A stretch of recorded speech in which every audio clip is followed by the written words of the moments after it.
Rick has killed me already a couple of times in episodes of Made in Canada. So, by way of revenge, I'm going to punch in Rick Mercer. Oh, give us back that Google here. And okay. R-I-C-K. Rick? Do I? How are we doing? 93,300. Pretty good. Pretty good. Anyways, you all know him. You all love him. Rick Mercer. Hey. Thanks, Moses. I'm actually a little freaked out about even being here because the entire notion of ideas, quite frankly, terrifies me. But it's quite frankly, it's a little intimidating to be here this morning because this is my first Idea City and sitting in the back row watching everyone who has, PhDs and stuff. And like I have an honorary high school diploma from a school for the learning disabled. Because they literally, the kids put it to a vote, and they picked me, like that's my audience, the ADHD crowd. So it's a little intimidating. But anyway, and the whole idea, so I thought maybe, I was thinking about the whole idea of ideas and the tyranny of ideas. One of the interesting things about television, if you're doing the type of television that I've done, is you're constantly being forced to come up with ideas. In fact, my years at 22 Minutes would start every Monday morning with what was called the Ideas Meeting. And, the week just got worse from there on in. Because you were supposed to come in with an idea.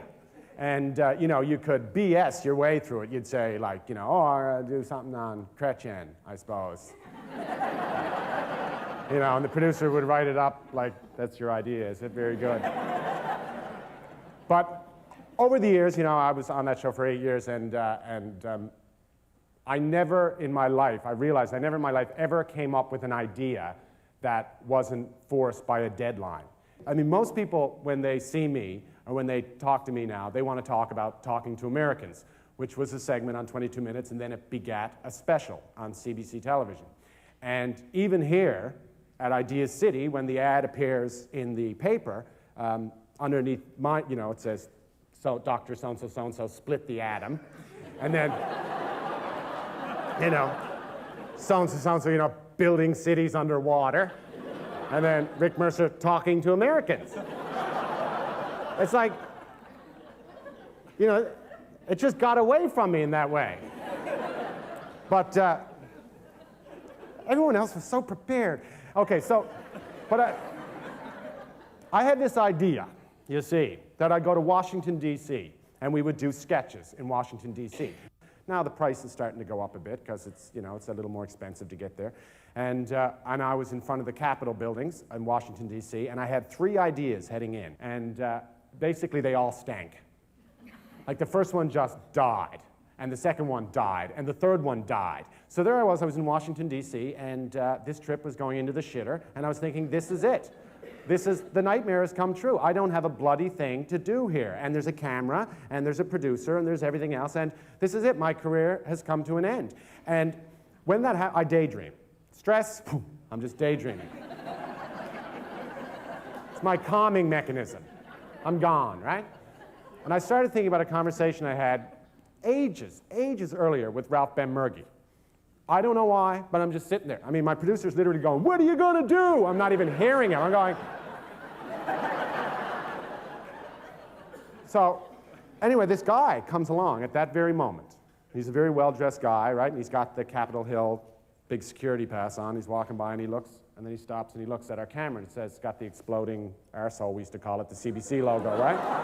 And it says, Canadian Broadcasting Corporation, right? So he said, oh, Canadian Broadcasting Corporation. I said, yeah. And he said, what are you doing way up here?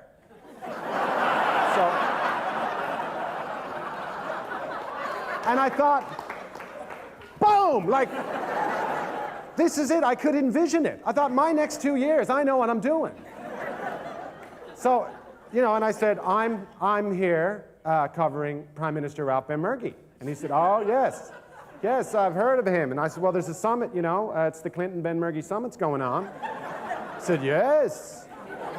So the story, right? And the story in Canada is whether it should be the Clinton-Benmergui summit, the Benmergui-Clinton summit.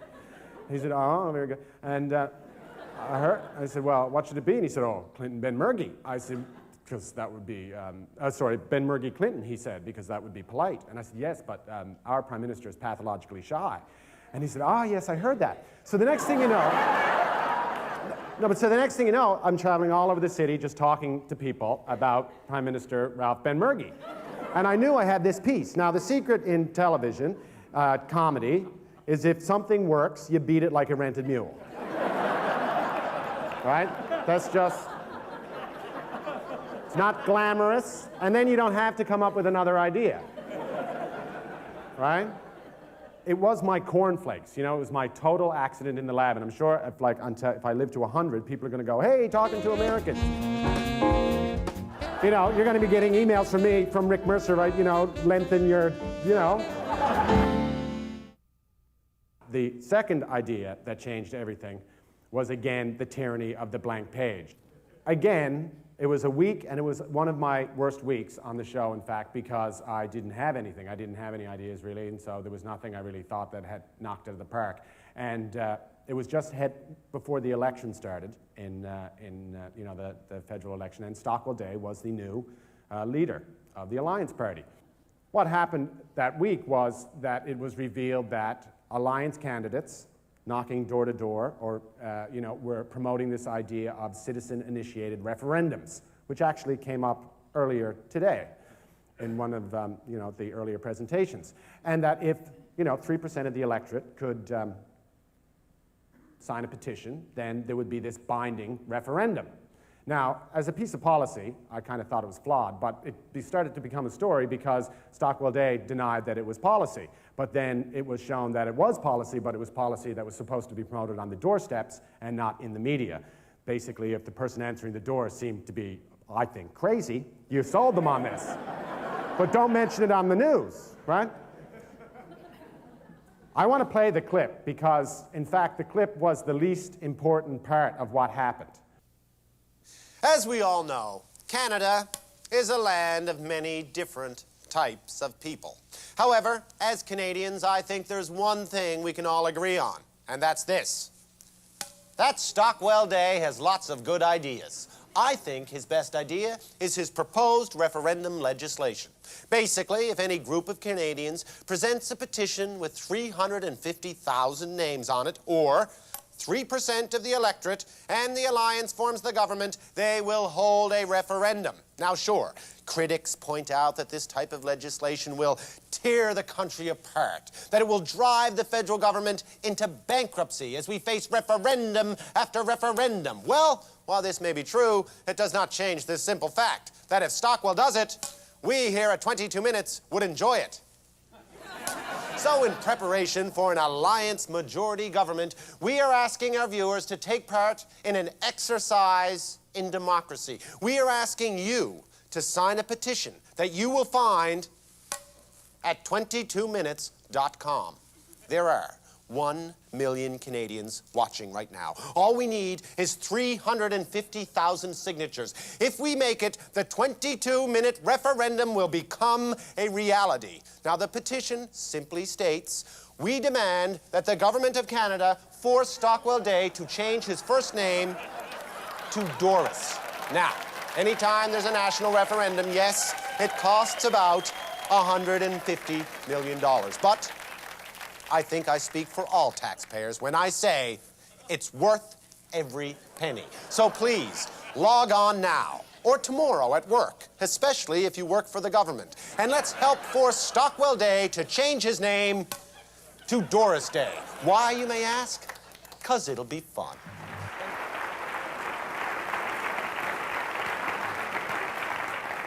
So I just want to give you a quick rundown about how the next week went. They decided to put it in. because they had gone through the expense of creating this website. Because when I had the idea on Wednesday, there was no website. It's true. 22minutes.com did not exist, so there was no website. So, Monday, Tuesday, I had the idea, first they got to get a website. So they actually had good people at Salter New Media, and they said, okay, we can do this. And they set it up and had it ready to go. Then all of the producers put $10 in a hat, and they wrote on a piece of paper how many signatures I would get on this petition. The producer who won by guessing 5,000 signatures. By Tuesday, the show aired Wednesday, right? They won. By Tuesday, there was 50,000 signatures. But then it left the television world, and people stopped talking about it as a television event. People started talking about it as a link they got in their email. And by Wednesday, it was everywhere, literally all over the planet. People were getting it like 15, 16, 17 emails.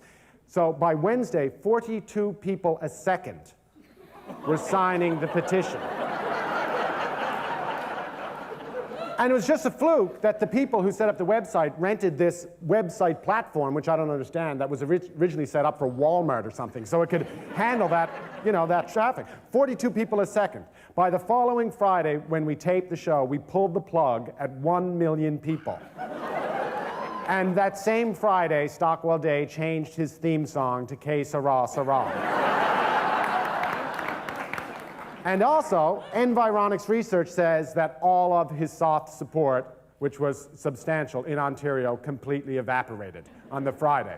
And they attributed it to this thing, which I don't know if that's true or not. But anyway, it was a spectacular success. Of course, by the end of the week, it was the most visited website in Canadian web history. It was the most visited Canadian website up till that point. So it was this huge, phenomenal success. And immediately, of course, things started to change. People started saying, what are you going to do next? Going back to the beat it like a rented mule thing. There's no timer. It says 20 minutes still. I'm wrapping up now? Okay. Okay, I'm going to go really fast now. So basically, beat it like a rented mule. Everyone said, okay, you got to do another petition. But I knew another petition wouldn't work because, it would just be a stupid petition. And no one would vote for it because they were actually making a point with this petition. So we actually closed the website. And then people started saying, we're going to sell the list because the list is worth a lot of money. And I was thinking, right? You're going to be getting emails from me, from Rick Mercer, right? Lengthen your, So it's hysterical. So we just closed the website down. We completely closed the website down.